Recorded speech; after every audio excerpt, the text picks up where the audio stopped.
البتہ وہ لباس، وہ جبہ چونکہ ریشمی تھا، اس لیے رسول اللہ صلی اللہ علیہ وسلم نے اسے پہننے سے منع کیا۔ تیسری چیز جو عید کے دن انجام دینی چاہے وہ یہ ہے کہ تاک کھجورے کھا کر عیدگاہ جائے۔ عید سے پہلے جو ایام ہیں یعنی رمضان کے دن، ان میں جب ہم صبح کرتے ہیں تو روزہ کی حالت میں صبح کرتے ہیں، لیکن عید کے دن، عید الفطر کے دن، عام دنوں کے سابقہ 29 یا 30 دنوں کے معمول کی مخالفت کرنی ہے۔ آج کیا کرنا ہے کہ آج کچھ کھجورے کھا کر کے یا کچھ چیزیں کھا کر کے پی کر کے عیدگاہ جانا ہے۔ انس بن مالک رضی اللہ تعالیٰ عنہ سے روایت ہے، فرمایا کان رسول اللہ صلی اللہ علیہ وسلم لا یغدو یوم الفطر حتی یاکل تمرات۔ صحیح بخاری کی حدیث نمبر 953 ہے، رسول اللہ صلی اللہ علیہ وسلم تب تک عید الفطر کے دن گھر سے نہیں نکلتے جب تک کہ چند کھجورے تناول نہ فرماتے۔ اور اسی حدیث میں ہے وَكَانَ يَأْكُلُهُنَّ وِتْرًا، وہ انہیں تاک عدد میں تناول فرماتے تھے۔ چونکہ ہم کشمیر میں یعنی کشمیری مسلمان جو ہیں عید کے روز قہوہ اور ایک خاص قسم کی روٹی کھا لیتے ہیں جسے باقر خانی کہتے ہیں۔ البتہ تاک عدد میں کھجورے کھا کر عیدگاہ جانے کی سنت خال خال ہی نظر آتی ہے۔ ٹھیک ہے ہم قہوہ بھی پئیں، باقر خانی بھی کھائیں یا دوسری چیزیں جو ہیں وہ بھی کھائیں، لیکن اگر عیدگاہ نکلنے سے پہلے کچھ کھجورے بھی کھا لیتے تو انشاءاللہ تعالیٰ اس سے ہم کہتے کہ کم از کم سنت کا طریقہ اپنانے میں مدد ملی، سنت کا طریقہ اپنایا۔ تکبیرات کہتے ہوئے عیدگاہ جانا، یہ چوتھا ادب ہے کہ جب ہم عیدگاہ جائیں تو تکبیرات کہتے ہوئے جائیں۔ عیدگاہ کی طرف جاتے ہوئے اونچی آواز سے تکبیرات کہتے ہوئے جانا نبی صلی اللہ علیہ وسلم سے مرفوعاً اور عبداللہ ابن عمر رضی اللہ تعالیٰ عنہ سے موقوفاً ثابت ہے۔ آپ ارواء الگلیل جلد نمبر 3 صفحہ نمبر 123 میں اس کی تفصیل دیکھ سکتے ہیں۔ البتہ اجتماعی طور پر بیک زبان ہو کر کے تکبیرات کہنا نبی صلی اللہ علیہ وسلم اور ان کے صحابہ سے ثابت نہیں ہے، اور انفرادی طور پر انسان آواز بلند کرے، تکبیرات پڑھے، اس میں کوئی حرج نہیں ہے۔ تکبیرات کے جو الفاظ ہیں مصنف ابن ابی شیبہ کی حدیث 5651 کے روح سے الفاظ ہیں اللہ اکبر لا الہ الا اللہ واللہ اکبر وللہ الحمد۔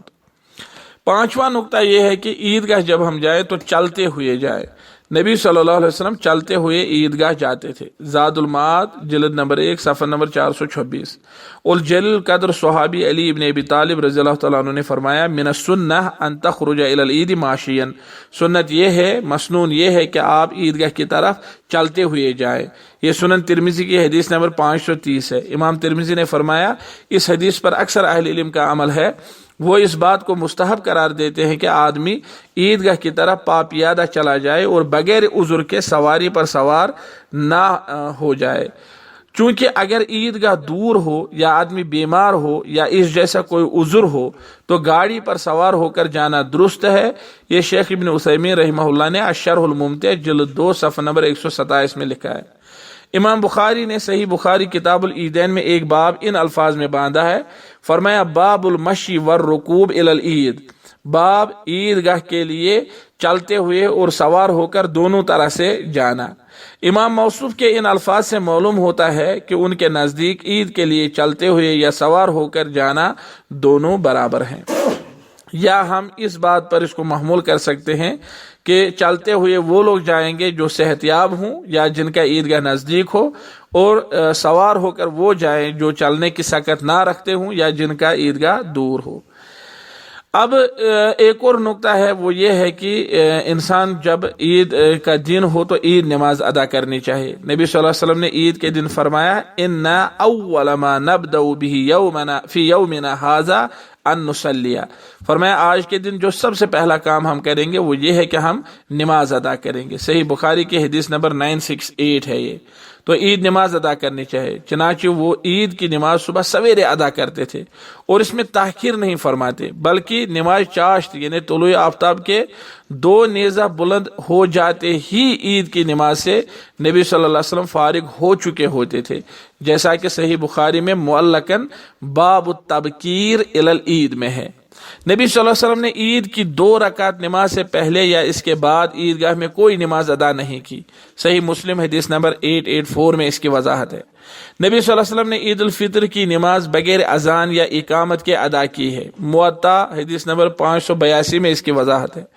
امام مالک نے فرمایا وَتِلْكَ السُّنَّةُ الَّتِي لَا اخْتِلَافَ فِيهَا عِندَنَا، عید الفطر میں اذان یا اقامت نہ ہونا یہ ایک ایسی سنت ہے جو ہمارے ہاں متفق علیہ ہے، اور ان کا معمول تھا، یعنی نبی صلی اللہ علیہ وسلم کا معمول تھا کہ وہ ہمیشہ پہلی رکعت میں تکبیر تحریمہ کے علاوہ 7 تکبیرات اور دوسری میں تکبیر انتقال کے علاوہ 5 تکبیرات قرات سے پہلے پکارتے تھے۔ یہ سنن ابو داؤد حدیث نمبر 1149 اور 1150 میں مذکور ہے۔ ہر تکبیر کے بعد تھوڑا سا ٹھہرتے تھے۔ ان تکبیرات کے درمیان ان میں سے نبی صلی اللہ علیہ وسلم سے کوئی معین ذکر ثابت نہیں ہے۔ ابن عمر سنت کی شدت سے اتباع کرنے کے باوجود ہر تکبیر پر ہاتھ اٹھایا کرتے تھے۔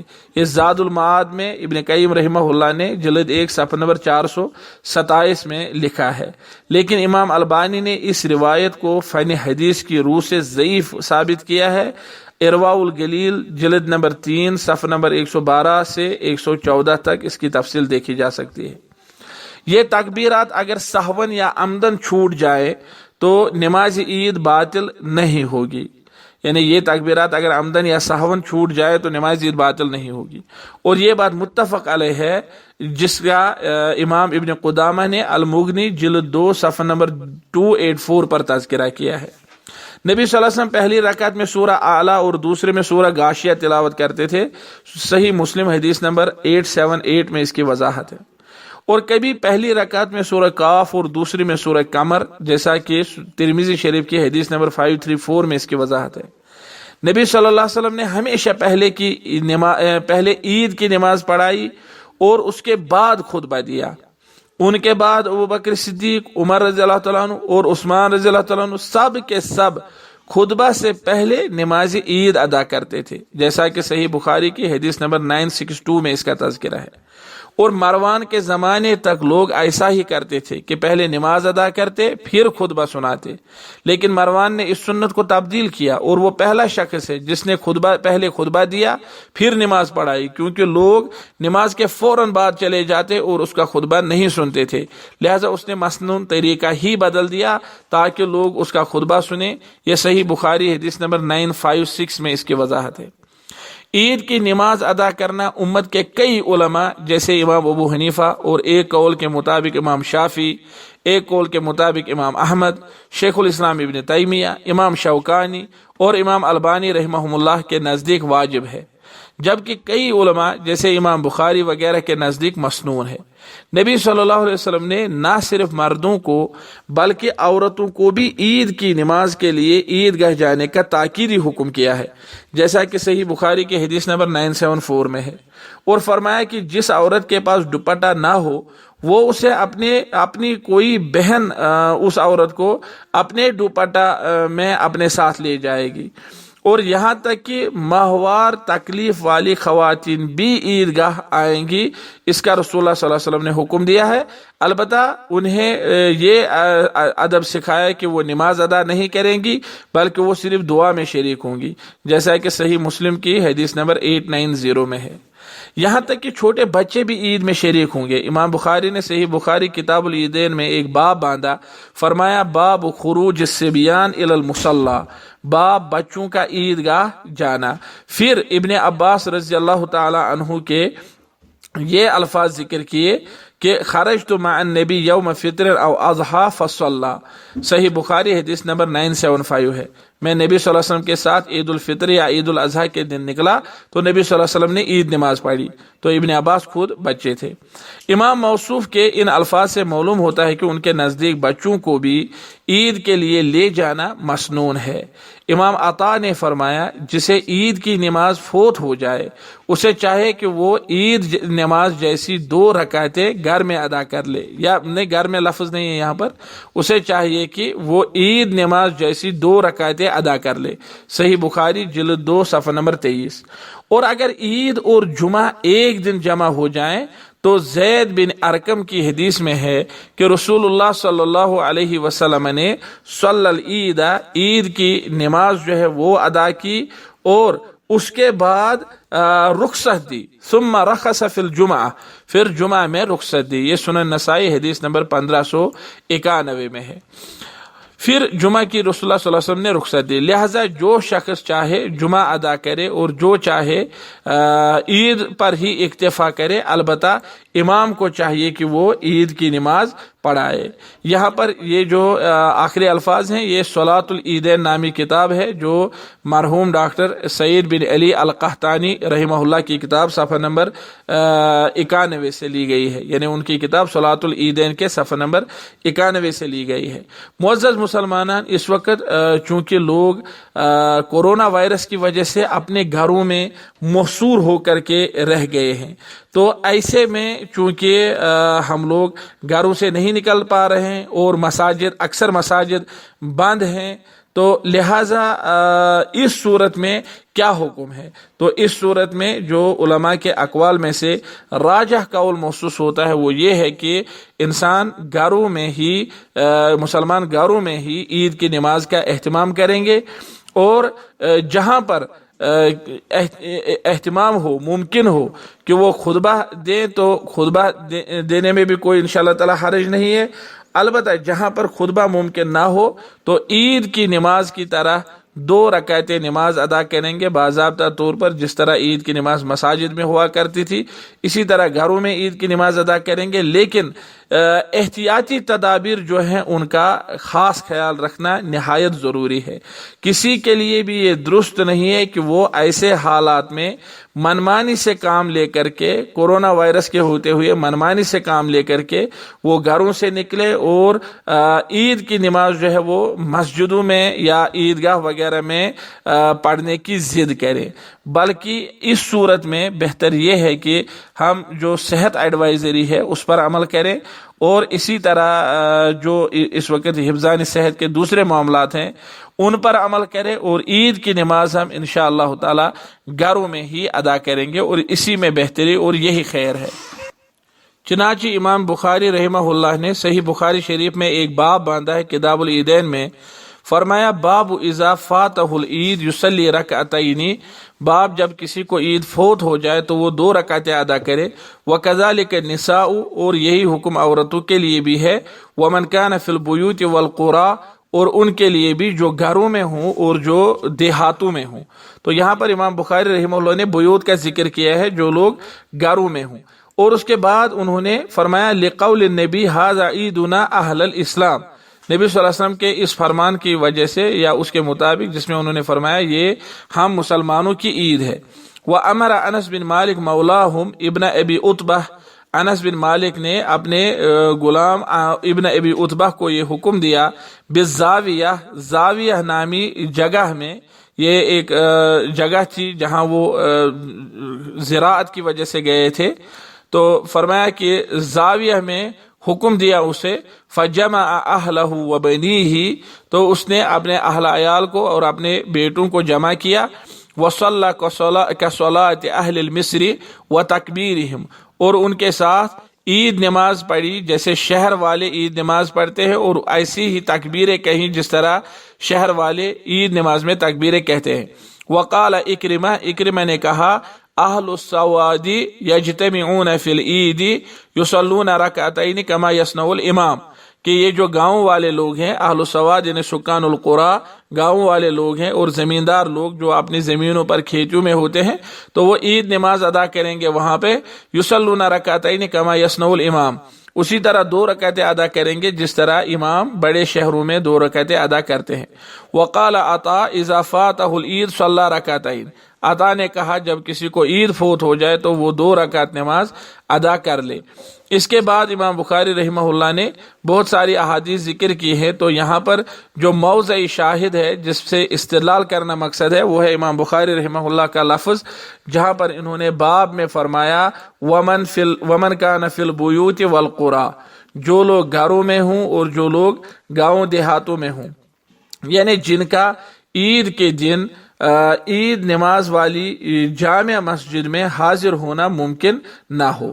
تو آج کل چونکہ ہم گھروں میں محصور ہے، عید نماز کے لیے باہر نہیں جا سکتے ہیں، لہذا اس پر عمل کیا جائے گا کہ گھروں میں ہی نماز عید ادا کی جائے گی۔ 7واں نقطہ ہے عیدگاہ سے واپسی پر راستہ بدلے۔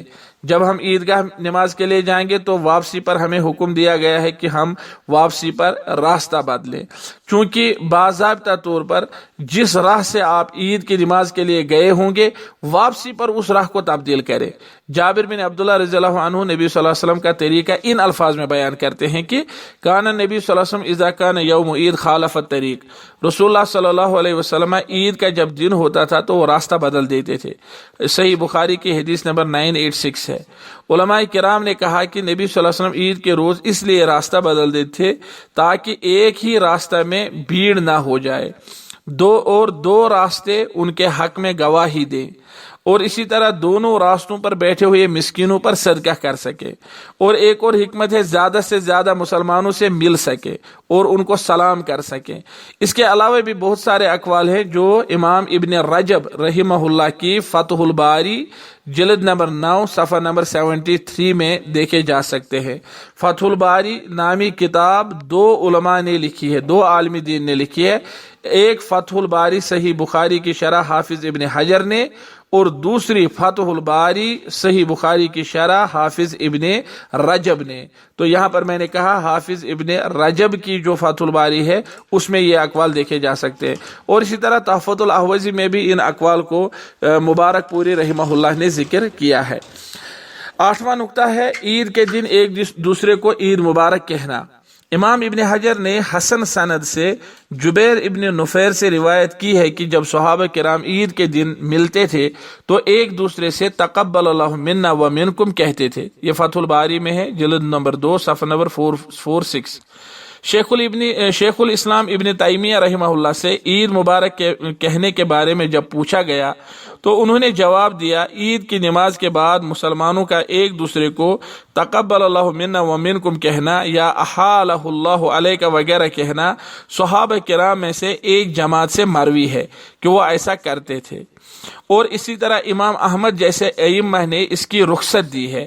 البتہ امام احمد نے کہا میں کسی کو یہ الفاظ کہنے میں پہل نہیں کرتا ہوں، البتہ اگر مجھے کوئی یہ الفاظ کہے تو میں اس کا جواب دیتا ہوں، یہ اس لیے کہ تحیہ کا جواب دینا واجب ہے جبکہ مبارکبادی میں پہل کرنا واجب نہیں ہے، کیونکہ یہ کوئی معمور بھی مسنون کام نہیں ہے اور نہ ہی اس سے منع کیا گیا ہے، لہذا جس نے ایسا کیا اسے بھی رہنمائی ہے اور جس نے نہیں کیا اسے بھی رہنمائی ہے۔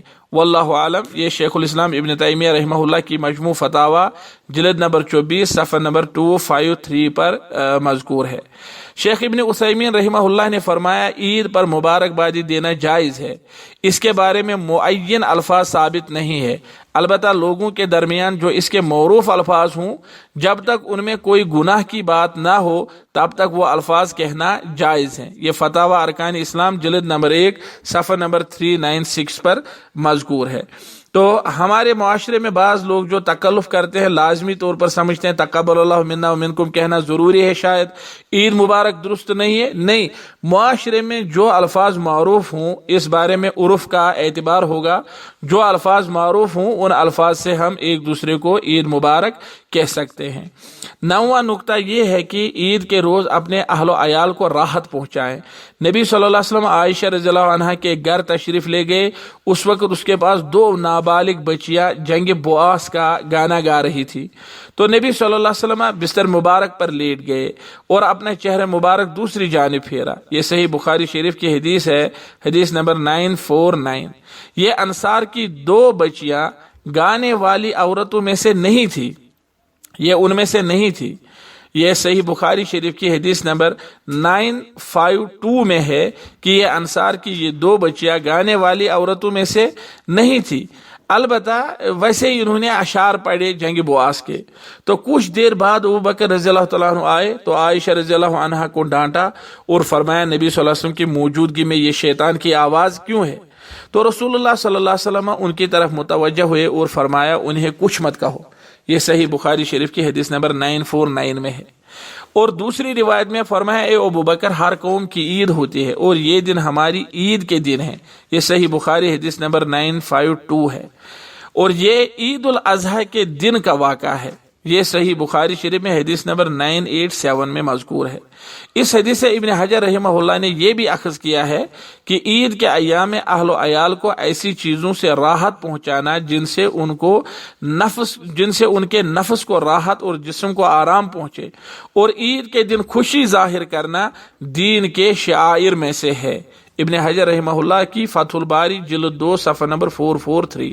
لیکن اس میں یہ شرط ہے کہ گانے والی بچیاں نابالغ ہوں اور جو الفاظ وہ کہیں ان میں شریعت کی کسی بھی قسم کی مخالفت نہ ہو، جیسا کہ عائشہ رضی اللہ تعالیٰ عنہ نے فرمایا وہ گانے والی عورتیں نہیں تھی. صحیح بخاری کے حدیث نمبر 952 میں ان کے الفاظ ہیں. کیونکہ گانے والی عورتوں کے کلام میں عشقیہ کلام ہوتا ہے جو بغیر کسی اختلاف کے حرام ہے، اور اسی طرح صوفیہ جو عشقیہ گانا گاتے ہیں اس کے حرام ہونے میں بھی کوئی شک نہیں ہے. یہ ابن حجر رحمہ اللہ نے فتح الباری میں لکھا ہے. 10واں نقطہ یا 10واں کام جو ہمیں عید کے روز کرنا چاہیے وہ ہے محتاجوں کا خیال رکھے. محتاجوں کے ساتھ حسن سلوک کرنے اور ایک ماہ کو روزوں میں واقع شدہ کوتاہی کو پورا کرنے کے لیے اسلام نے صدقہ فطر ادا کرنا ہم پر فرض کیا ہے. ابن عمر رضی اللہ تعالیٰ عنہ سے روایت ہے رسول اللہ صلی اللہ علیہ وسلم نے مسلمانوں میں سے ہر آزاد و غلام، مرد و زن، چھوٹے بڑے شخص پر 1 سا کھجور یا گندم بطور صدقہ فطر فرض کیا ہے، اور حکم دیا ہے کہ نماز کے لیے نکلنے سے پہلے ہی اسے ادا کیا جائے. یہ حدیث جو ہے صحیح بخاری شریف کی حدیث نمبر 1503 ہے. بعض صحابہ عید سے 1 یا 2 دن پہلے بھی اسے ادا کرتے تھے، جیسا کہ صحیح بخاری کے حدیث نمبر 1511 میں ہے. البتہ نماز عید ہونے تک اسے مؤخر نہیں کرنا چاہے. ابن عباس سے مروی ہے، فرمایا جس نے نماز عید سے پہلے یہ صدقہ ادا کیا تو اس کا صدقہ مقبولہ ہے، اور جس نے نماز عید کے بعد دیا تو اس کا صدقہ عام صدقہ ہے، فطرانہ نہیں ہے، جیسا کہ ابو داؤد کی حدیث نمبر 1609 میں ہے، اور امام البانی نے اسے صحیح قرار دیا ہے. بقول امام ابن قیم کے راجح یہ ہے کہ صدقہ فطر زکوٰۃ کے مستحق 8 قسم کے لوگوں میں سے صرف مسکینوں کو دیا جانا چاہے. یہ انہوں نے زاد المعاد میں ذکر کیا ہے. علماء میں سے امام ابو حنیفہ، سفیان ثوری، عمر بن عبدالعزیز، حسن بصری، ابو یوسف اور ابو جعفر الطحاوی سے صدقہ فطر میں اشیاء کی قیمت دینے کا جواز مروی ہے. البتہ اسحاق ابن راہوے، ابو ثور نے اسے مجبوری سے مقید کیا ہے، یعنی جب مجبوری ہو تب قیمت دی جائے. جبکہ جمہور فقہا ابن حزم اور 4 بڑے فقہی مذاہب میں سے 3 مذاہب کے ائمہ یعنی امام مالک، شافعی اور احمد کے نزدیک صدقہ فطر میں نقد رقم دینا جائز نہیں ہے، اور نہ اس سے صدقہ فطر ادا ہوگا، یعنی اس سے صدقہ فطر ادا نہیں ہوگا. اس بارے میں آپ دیکھ سکتے ہیں مقالہ ہے یا کتابچہ ہے حکم و اخراج زکوٰۃ الفطر قیمتاً ای نقداً. یہ ڈاکٹر محمود بن ابراہیم الخطیب کا لکھا ہوا مضمون ہے جو جامعہ اسلامیہ کے سالانہ میگزین عدد 124 میں صفحہ نمبر 256 سے صفحہ نمبر 283 تک چھپا ہے، اور یہ میگزین سال 1424 ہجری میں چھاپا گیا ہے. لہذا ہمیں چاہیے کہ ہم بغیر کسی کوتاہی کے صدقہ فطر ادا کر کے اپنے سماج کے مسکینوں، یتیموں، بیواؤں اور ناداروں کو خوشی کے اس موقع پر غنی کریں، اور صدقہ فطر کے علاوہ زکوٰۃ وغیرہ دوسرے مد سے ان کے لیے ضرورت کی چیزیں جیسے کپڑے وغیرہ خریدیں، تاکہ صدقہ فطر بھی مسنون طریقے سے ادا ہو اور محتاجوں کی ضرورت بھی پوری ہو سکے. جب ہم عید کے روز انشاءاللہ تعالی یہ کام انجام دیں گے، جن کاموں میں سے ہم نے یہاں پر 10 کاموں کا تذکرہ کیا ہے، تو انشاءاللہ یہ تلک عشرۃ کاملہ ہے. جب ہم یہ کام انجام دیں گے تو اللہ تعالیٰ سے ہم امید رکھیں گے کہ اللہ تعالیٰ ہماری عید جو ہے حقیقی معنی کی خوشی میں تبدیل فرمائے گا. اللہ تعالیٰ سے دعا کرتا ہوں کہ وہ ہمیں عید کی خوشیوں سے مالا مال فرمائے، اور وہ ہمیں رمضان کے روزہ اور قیام کی قبولیت سے نوازے. وآخر دعوانا ان الحمد للہ رب العالمین. السلام علیکم ورحمۃ اللہ وبرکاتہ.